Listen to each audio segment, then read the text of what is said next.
Roy Hunters, podcast para gestores de tráfego.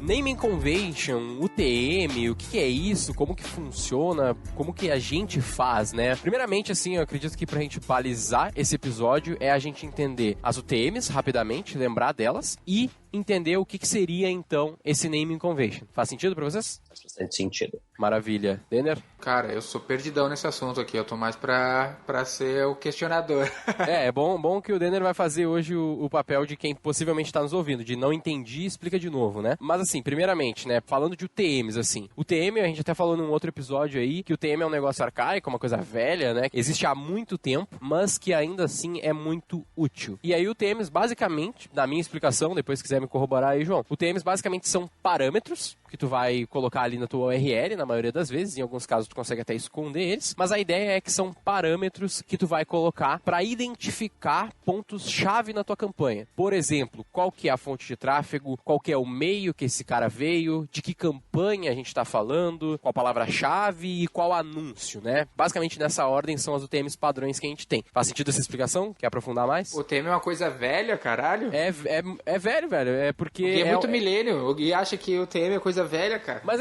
na prática, até onde eu sei, isso existe há muito tempo. É outdoor, cara. Eu me senti velho, cara. Caralho.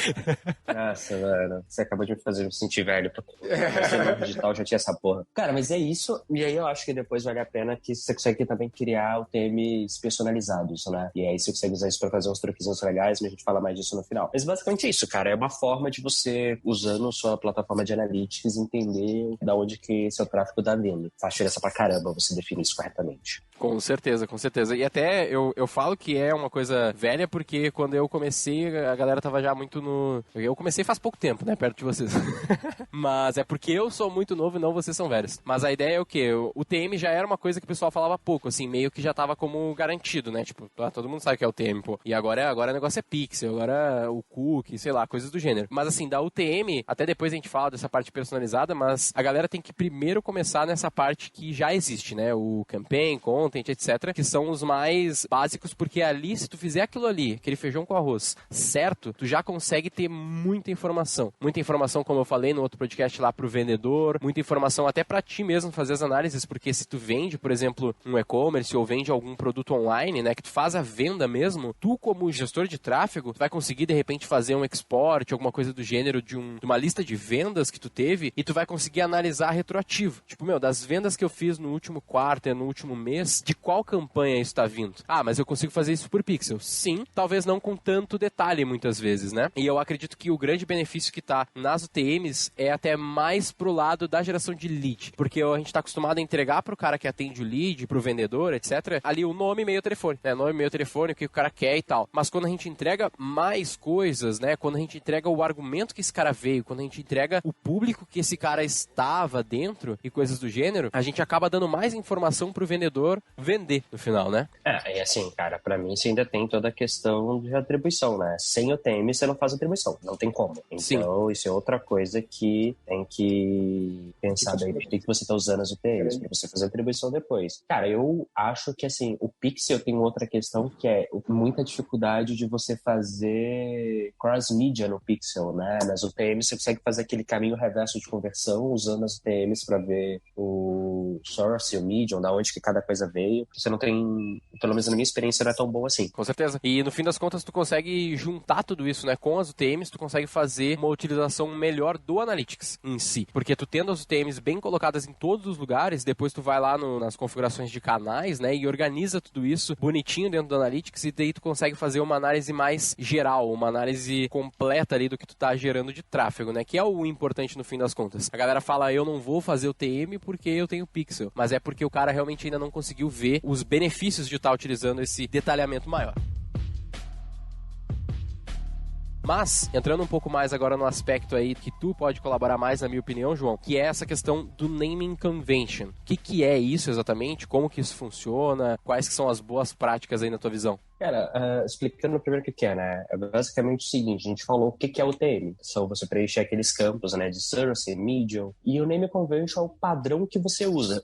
Uma coisa que pouca gente, principalmente os meninos novos, que nem você, que não tá tão acostumado, às vezes não sabe, é que, cara, aquilo lá é case sensitive. Então, por exemplo, se você define, o meu Facebook Ads, eu vou colocar o nome Facebook _ Ads, e aí o F de Facebook e o A de Ads vão ser maiúsculos. Se você em algum momento comer bola, escrever com F minúsculo, esquecer underline, para os sistemas que você usa, é uma nova TM. Então você vai começar a ter o TM duplicada, né? E na hora de analisar, você vai ter que dar um jeito, usar, sei lá, uma tabela dinâmica para condensar as coisas. Só que você não pode condensar, porque se você for, por exemplo, usar uma ferramenta de atribuição, é muito difícil você vai conseguir agrupar no nível canal, só que você não vai conseguir agrupar no nível de campanha, por exemplo. Você começa a ter um monte de problemas na hora que você não segue. Então, assim, o name convention nada mais é do que uma convenção, né? Um padrão que você assume. E aí tem padrão certo, tem padrão errado?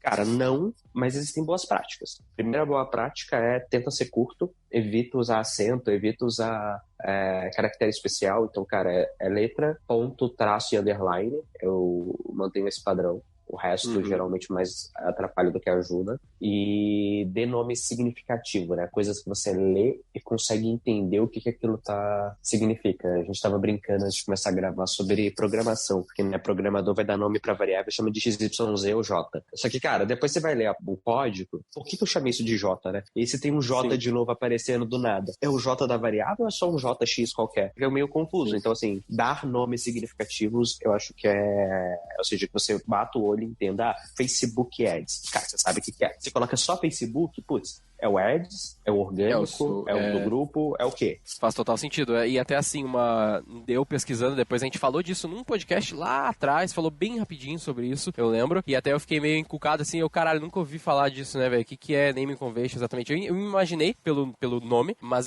beleza, vamos ver o que é isso aí, se tem alguma coisa muito mais profunda, muito mais técnica e tal. E no fim das contas, não existe um padrão realmente, como tu falou, né? É meio que o jeito que tu te organiza. Existem boas práticas, mas a minha maior dica, assim, que eu acredito que vai colaborar aí, além dessas questões já mais técnicas, cuida com o case sensitive, que eu sabia mesmo sendo jovem, João Vitor, e tudo isso, essa parte técnica, a minha maior dica e é mais ou menos parecido com o que tu já falou, mas eu acho que dá um entendimento melhor, é a temporalidade. A galera escreve, vamos falar da variável lá, né, ou do nome da campanha, a campanha sapatos. Tá, mas qual campanha de sapatos, de qual momento, de qual promo, do que era? Porque o cara, ele vai me explicar. Às vezes eu pego umas UTMs, ou até só o nome da campanha mesmo na ferramenta, sabe? O nome da campanha, o nome do conjunto, e o cara bota, tipo assim, remarketing.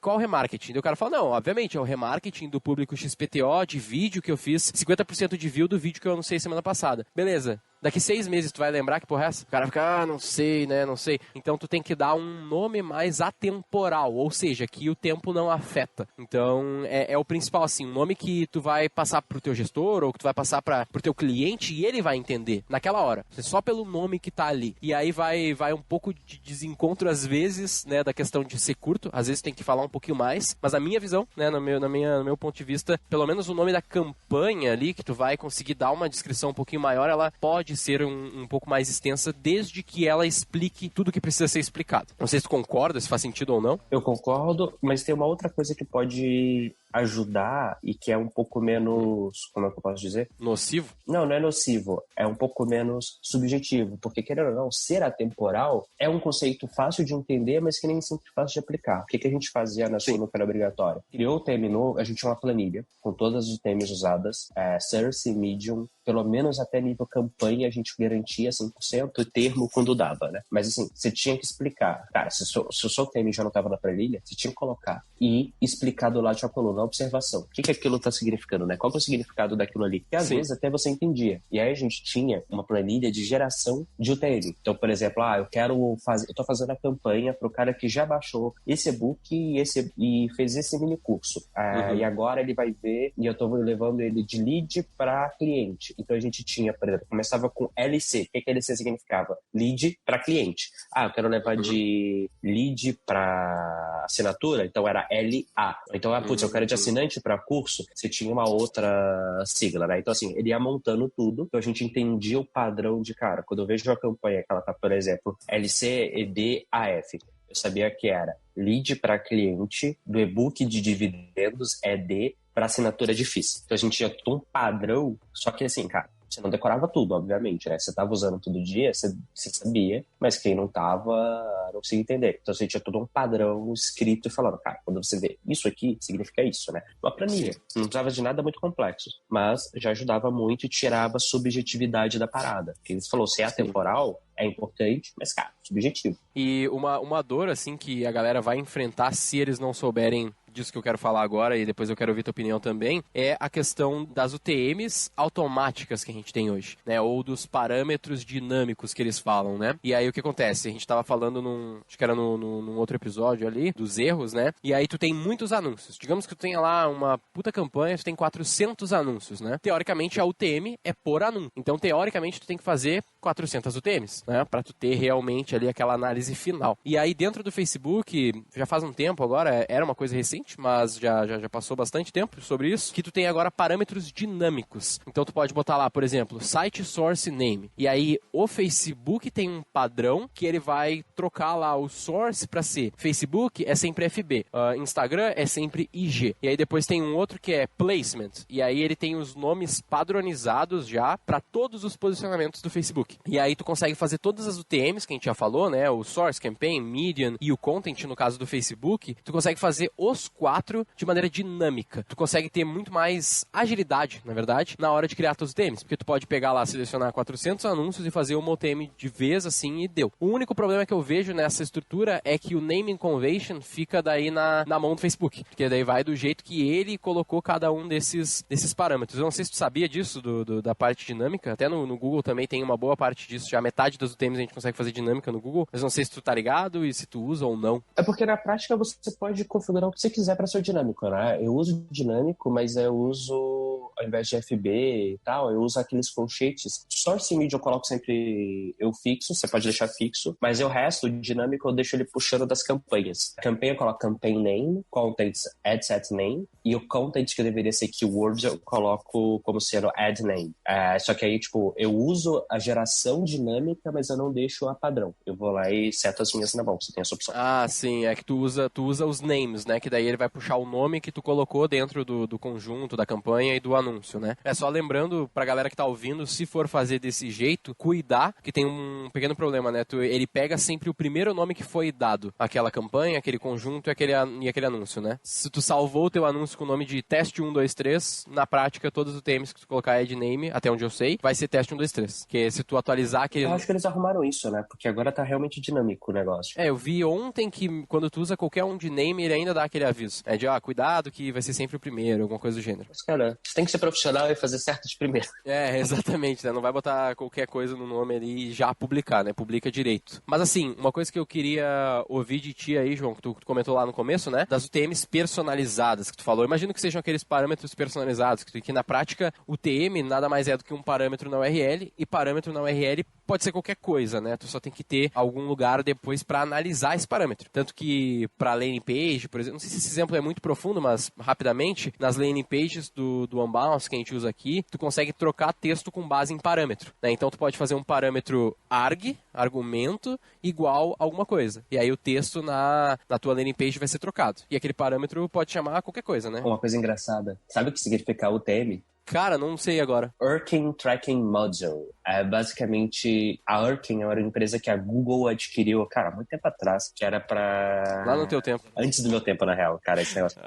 De Urkin Tracking Module, que é uma empresa que a Google comprou, né? Tipo, o TM era parte do que essa empresa fazia, que era um negócio de gestão. E aí, cara, meio que virou o nome popular, mas que nem você falou, na verdade são carry strings, né? São, cara, pedaços de uma string que é um texto que você usa de referência. São referências, por assim dizer. Então você pode usar as personalizadas para muitas coisas. Você pode tanto configurar a sua plataforma para ler, pode ensinar o Google a ler TM personalizada, parâmetros personalizados que eles chamam, como você falou. Você pode usar para fazer o que você disse, por exemplo, de cara, eu quero que meu texto, eu vou mandar um e-mail para a galera. Nesse e-mail eu tô colocando o nome de todo mundo, então eu sei que tem o link com o nome da pessoa. Eu vou lá na minha landing page, eu coloco um campo dinâmico, ela puxa da UTM o nome da pessoa. Então quando eu clicar vai aparecer, oi João. Quando o Denner clicar vai aparecer, oi Denner, na landing page. Aí você vai lá e melhora a sua conversão. Ou Ou então pro WhatsApp, você coloca a galera que tá vendo vamos lá, uma página que eu vou vender um produto, né? O Startups, G4 Startups. Eu vou fazer a campanha no Facebook, eu vou lá e coloco, sabia que o Facebook nasceu durante não sei o quê? Aí eu vou fazer numa outra campanha agora no Instagram orgânico do Thales. Coloco, aprenda com Thales Gomes, ou aprenda com Bruno Nardon. Então, assim, você consegue fazer esses monte de ajustes usando o TM também, campanha personalizada ou não. Parece que tem que ter algum software para isso, né? Como você falou, no seu caso é o Bounce, mas você tem, acho que o Write Message faz isso, o Google Optimize naquele modo de experiências também faz. Enfim, você tem que estudar um pouquinho e aí você aprende a fazer. Faz total sentido. Acredito que era isso. Denner, tem alguma dúvida? Não entendeu porra nenhuma? Quer falar alguma coisa? Não entendi nada, não. Eu espero que quem esteja assistindo tenha entendido. É, exatamente. Mas lembrando, né, que se você não entendeu... Não precisava nem ter vindo, né?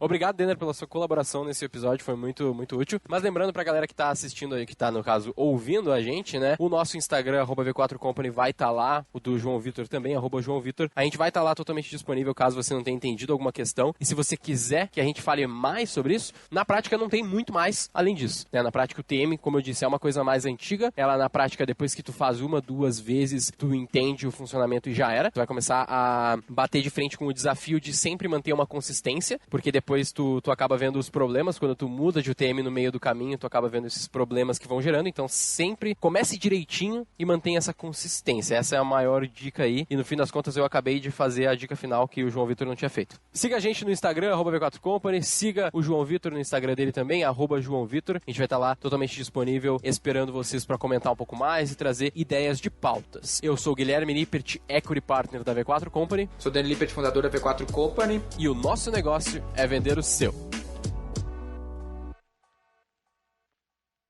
Para saber mais sobre como a V4 pode ajudar o seu negócio, ou você que é profissional de marketing digital e quer saber como ser nosso parceiro, acesse v4company.com e saiba mais.